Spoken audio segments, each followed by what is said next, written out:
We've got involved with CTEC and we've supported them in three different ways. So one of which was to do a full review of their site, so looking at how they can improve their environmental performance, looking at the energy consumption of various bits of equipment, lighting, heating systems. So did a review, produced a report with some recommendations, and then following that, two things came out, one of which was the solar PV project, understanding what their potential capability was to install solar panels on the site, but also helping them to connect with local suppliers, which is really important.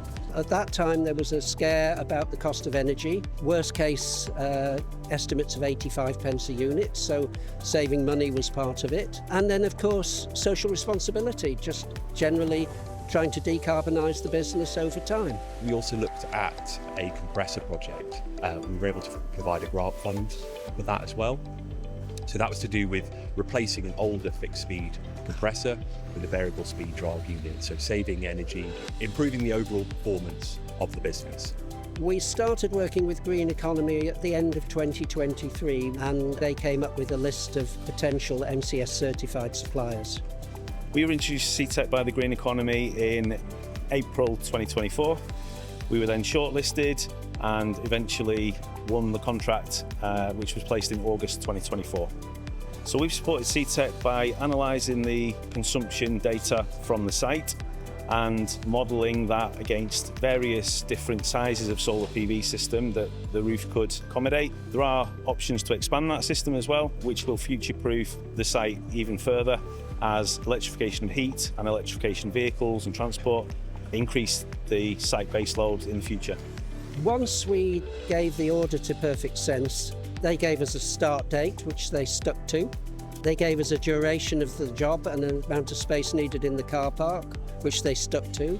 And the actual installation period was about half what they'd originally said. So it actually went very, very smoothly. So I would say the most important thing is to engage with a company that has the track record and the experience and the longevity in the industry to make sure that you get someone that supplies the right level of quality of equipment, has the right experience in design and installation, and make sure that the system installation runs smoothly and does exactly what it's designed to do. Specifically with solar, Green Economy provided us with the initial list and with support with the specification that I wrote. They read that through my initial draft and helped me improve it. They gave me confidence that we were asking the right questions for potential suppliers. So we've been involved with Green Economy and its predecessors for over 10 years now. We've had help with recruitment, networking events, industry market research, and also being introduced to opportunities like CTEC in the Greater Manchester region, where they match companies that are looking to decarbonise with supply chain in the green economy within the region as well. Sustainability has had a bit of a rocky road over the last 5, 10, 15 years, but businesses today have seen a massive surge of interest from clients, from their employees. So being seen as an organisation that is reducing its environmental impact, like CTEC are, is very important for both internal and external brand and image, and making the business more profitable and more resilient to risk in the future as well.